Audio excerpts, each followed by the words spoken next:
Hey everybody. Before we jump into this week's episode, country music legend Randy Travis needs our help. The Texas Attorney General's office is refusing to follow a state court order from Randy Travis's 2012 DUI case with threats to release the police dashcam video 5 years after the incident occurred, even though the case is still under appeal in the federal court system. The video, which contains confidential and sensitive footage, was taken after Randy Travis had suffered a serious concussion as well as various other physical injuries due to the car crash.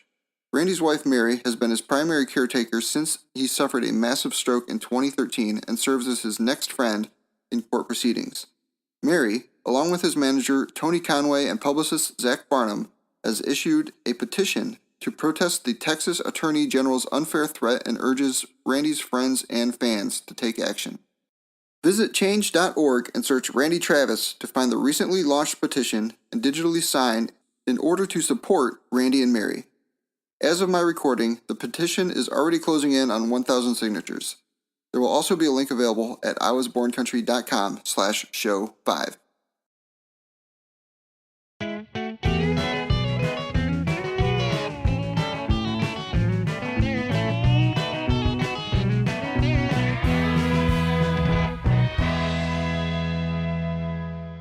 Alright, it's time for episode 5 of Born Country Radio, where we take a look back at the country music of the 90s with the artists who were there and the artists of today in which it inspired. As always, I'm your host, Arthur Bourne.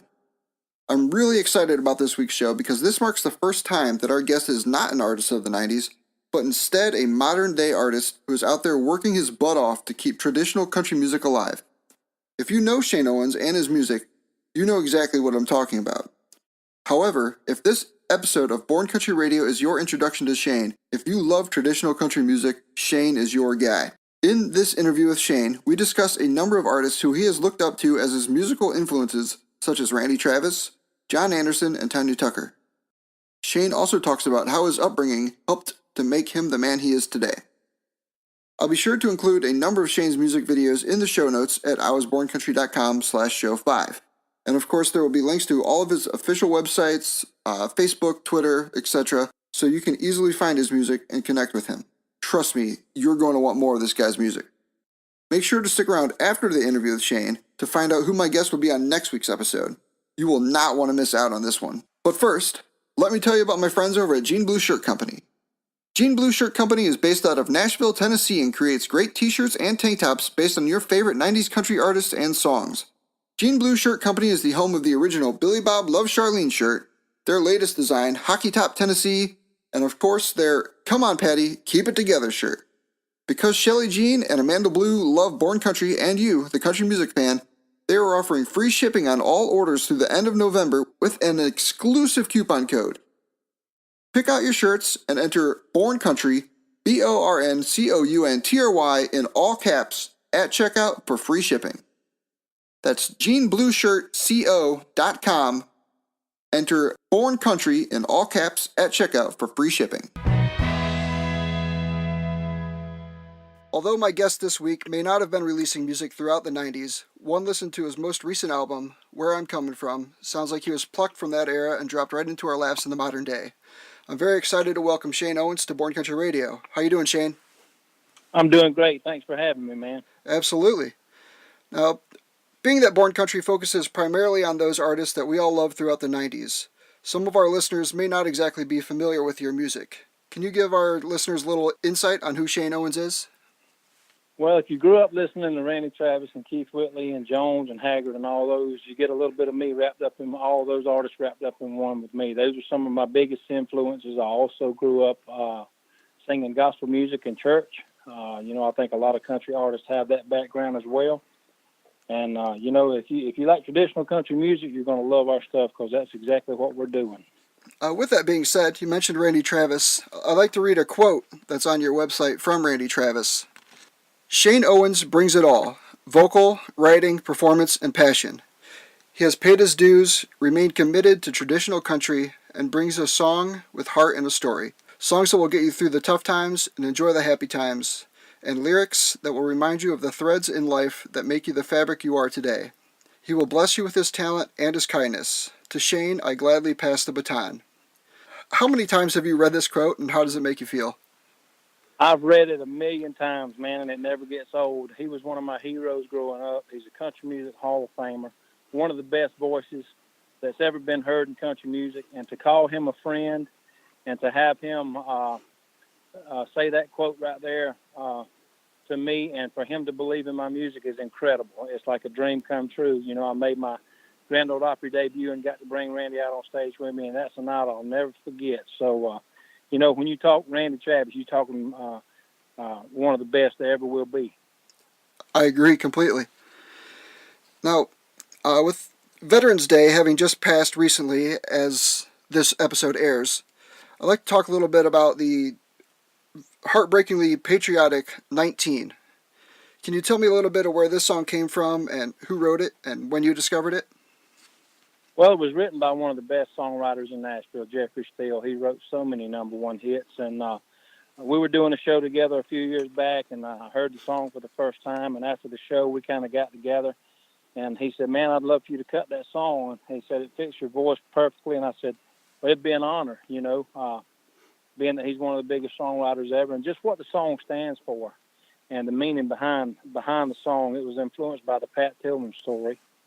And if people are not familiar with that, he was making millions of dollars in the NFL and voluntarily left the NFL to go fight for our country. And he was killed with friendly fire. But there's so many 19-year-old men and women that have joined the armed services that have paid the ultimate sacrifice for our freedom. And that song really hits home with a lot of people. It's truly a powerful song, and our listeners will definitely remember Jeffrey Steele not only for his songwriting, but he was the lead vocalist of Boy Howdy throughout the 90s. Absolutely. He was a wonderful artist, great singer. You know, he's a wonderful, wonderful talent and a wonderful friend. And it's one of those songs that it's just, I call it a career song for any artist. You know, it's just one of those songs. And right here at Veterans Day, it means so much to me. And we're going to be touring up around Washington, D.C., and visiting the Walter Reed Hospital there and doing some different things with our military and our veterans. So it's a special song. Now, songs like 19 that are influenced by men and women of our military, they tend to result in a lot of people being able to easily relate. Have you received any sort of contact from military members or their families that this really hit home for them? Absolutely. You know, I get fan mail and people hit me on our website, you know, saying what the song means to them. And the reality of the song is that, you know, it may be a man or a woman that's lost their son that was 19 fighting for our freedom, that actually did work at a grocery store growing up and did play ball and went on to serve and got killed in action, you know. So, I mean, so many people can appreciate that song, and we get so much feedback from our military people and country music fans. Now, you're doing something very cool with 19, with all the proceeds that are being directed to an organization called T.A.P.S. Well, T.A.P.S is an organization that sets up grieving camps and counseling camps for the loved ones of lost soldiers, men and women. And they do a wonderful job, you know, because they go through a lot of grief and a lot of heartache and pain. And to lose someone, it's very tragic, and it really takes its toll emotionally on a family. But they're there for the family, you know. Like I said, they set up the grieving camps and counseling, and they're there for them. Anything they need, they provide. You can find out more about TAPS at taps.org, and we'll have the link for that in our show notes at iwasborncountry.com/show5. Now, I mentioned a little bit ago that you released your latest album, Where I'm Coming From, last year in 2016. However, you've been out in the country music world for at least a decade now. It's been kind of a long road getting to this record from what I understand. Can you tell me a little bit of some of the road bumps along the way? Well, you know, I tell everybody if it was easy, everybody would do it. You know, I've always stick to my roots and had that never quit attitude. My mom and dad instilled that in me at a young age, and I've always believed in myself. You know, I've always kept my nose clean, and you know, I'm not a liability to a label. You know, we've got a great team, and you know, it takes all the spokes spinning in the wheel at the same time. But I never give up hope. And, you know, I just always use the talent the good Lord gave me and blessed me with to do the right thing with. And I think that goes a long way.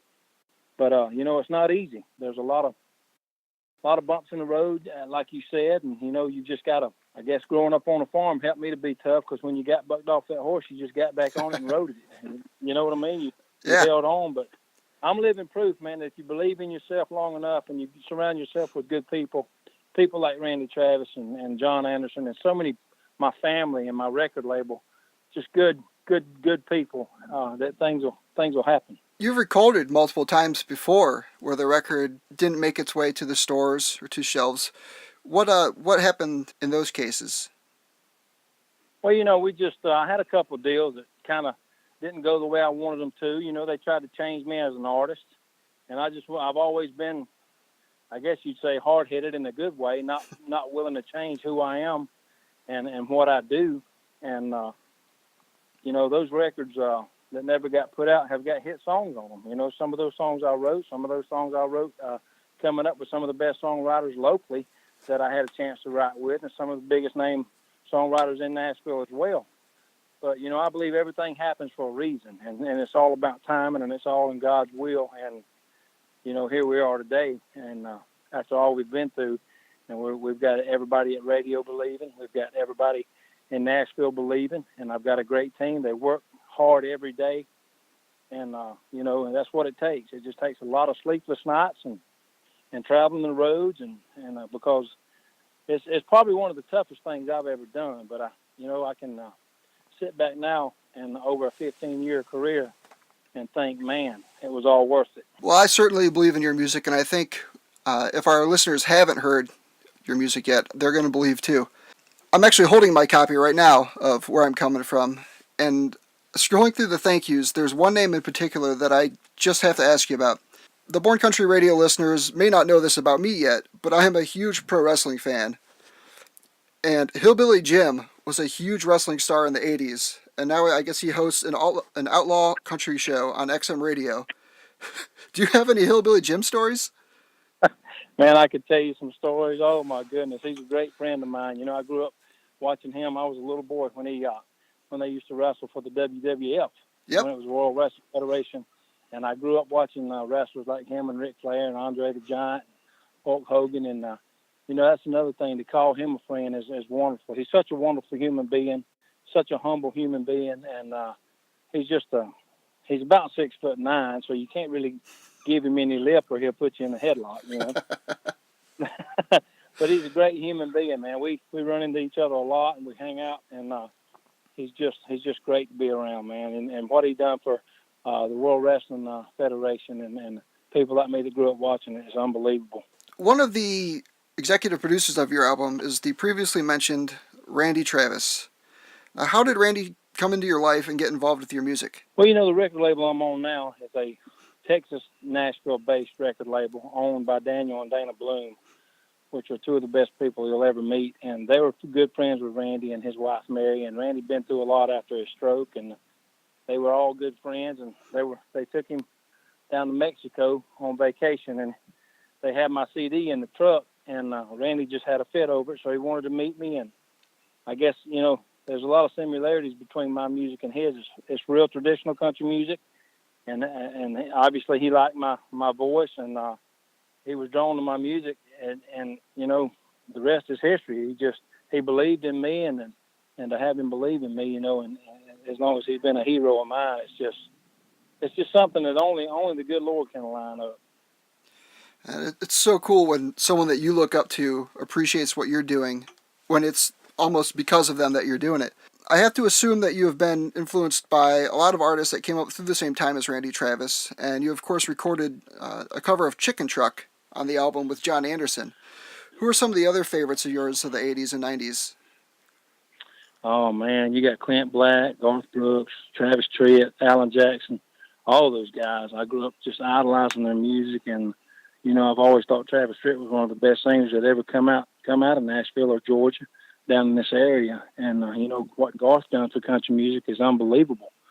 I've had a chance to meet all those guys and kind of hang out with them, and they're just great people, and they've paved the way for artists like me that is keeping it traditional too. And I think the pendulum toward traditional country music is swinging more back our way more. I see it in our live show, and I see it on the radio. So I think there's a lot of hope for tomorrow. I agree. There's a lot of great stuff that's coming out, and I'm definitely looking forward to seeing it swing back that way as well. Speaking of John Anderson, what was it like working with him? He's got one of the most recognizable voices in all of music. Well, it's just like you said, nobody sounds like John. You know, he's a great country singer, a legend, and you know it's a John Anderson song when you hear it on the radio because nobody sounds like John. For him to be gracious enough to come in the studio and cut that song with us and sing on the record with me, it was just an honor. He's a great human being too. So I've just been so blessed in the last year to meet the people I've met and to have them believe in me and look forward to me being the torchbearer, so-called torchbearer of traditional country music. Coming from people like John Anderson and Randy Travis, that means a lot to me. So I can't mess it up. The first time that I encountered you and your music was actually at the Randy Travis tribute show this past February in Nashville, and there were loads of incredible artists involved. Mark Chestnut, Neil McCoy, Travis Tritt, like you mentioned earlier, Tanya Tucker. Was there anyone there that you met for the first time that maybe caught you off guard and maybe got you a little starstruck? Yeah, absolutely. Kenny Rogers. I grew up watching him on TV as a little boy. He was the gambler. In my eyes, he was bigger than life. Being able to shake his hand and speak to him, and I'd known Tanya for a couple of years, and everybody else, but Kenny Rogers is definitely one of the highlights of the night. Other than being a part of the tribute show, I was kind of starstruck. But I love that movie, The Gambler, and the movie Six Pack with all the kids in it. And I've always loved his voice, and my mother was just in love with him. It's crazy to see. I think every woman in America was that in that day and age. Was this year your first CMA Fest, or had you performed before? And this past year was my third. Third, okay. And it gets a lot crazier every year. There's so many people in Nashville and so many different acts to see and in a week, and it's crazy, but it's all good. We've got the best fans on earth in the country music genre. They're the most loyal, faithful fans any artist could ask for. They're there. I've seen them stand in the rain to listen to us sing, weather the storm, go out and buy our records, and they're truly the reason we have the success we have is because they go out and they support our music. Without the fans, we couldn't do it. It's funny, we actually met very briefly before you performed at CMA Fest this year. I was backstage photographing some of the sets, and right before you went on stage, you walked by to where I was standing and asked me how I was doing and shook my hand before hitting the stage. And I thought that was a very cool and obviously a very real representation of who you are. Well, that's the way I was raised, man. We were taught to respect one another and love one another. And I think if everybody treated each other that way, the world would be a better place to be. I thank my mom and dad and my grandmother and grandfather every day for instilling those old school tendencies in me and my siblings and teaching us right from wrong and, just teaching us to be well-mannered. I think if everybody practiced good mannerisms nowadays, the world would be a better place to live for sure. What does the future hold for Shane Owens? You've got this record that came out last year. Is there any new music on the horizon, or are you just kind of running on this one for right now? No, we've got. I'm so excited. I'm so excited you asked that question because we've got 5 sides cut right now, and all 5 of them could be career songs. We've got some of the best songwriters in Nashville because I have had a lot of success at radio. When you start getting that kind of attention, you start drawing the attention of some of the best songwriters, and people really start paying attention. I mean, you have to work to get there, but everything is just like all the pieces of the puzzle have to come together. It takes a while, but then they start falling into place. We're working with people like Bruce Birch, Greg Barnhill, who wrote so many songs for Tim McGraw, and different artists. And Bruce, he wrote 2 number ones for Reba McEntire. And when you're keeping that kind of company and you're surrounded by people like that can write those hit songs, we actually got a Greg Barnhill cut on this new album. And it's unbelievable. And I told my wife the other day, I said, I just about bet the farm on this one. I said, if this one can't do it, we might as well just pack up and go home. But we've got some of the greatest songs that I've ever recorded. I've always been excited about getting in the studio, and I've always been excited about people hearing my new music, but I cannot wait for people to hear these songs. They're just gonna love them. I mean, they're unbelievable. Do you have any other country legends lined up for this album, or is that still under wraps? Well, we've got some ideas. You know, I wrote a song with Philip Douglas and Dan Murphy that wrote several hits for Aaron Tippin. It's called Old Country. And it's just an old throwback song. It talks about, eating grandma's cooking from an old iron stove, an old iron skillet. I mean, it's as country as you can get. And they're thinking about maybe getting Tanya to come in and tag the end of it, put her legendary vocal on it, and that would be cool. I know my team has talked to her team, and she's sweetheart, and we've known each other for a while. So if we can make that happen, that would be one more thing to get excited about. But we just got some great songs, and if Tanya would come in and do that, and I'm pretty sure she is. It's just a timing thing, you know. Sure. Because let's face it, man, a lot of those singers from her genre aren't here anymore. You know, we're losing. We've already lost so many legends that we can never get back that paved the way for artists like me in country music, and there's only a few left hanging around. Where can our listeners find you on social media? They can go to ShaneOwensCountry.com. They can go to the website, click on all the social media outlets. Go to Twitter, Instagram, Facebook. Naturally, everybody does the Facebook thing, and you can go to our website ShaneOwensCountry.com, and find out everything you need to find out.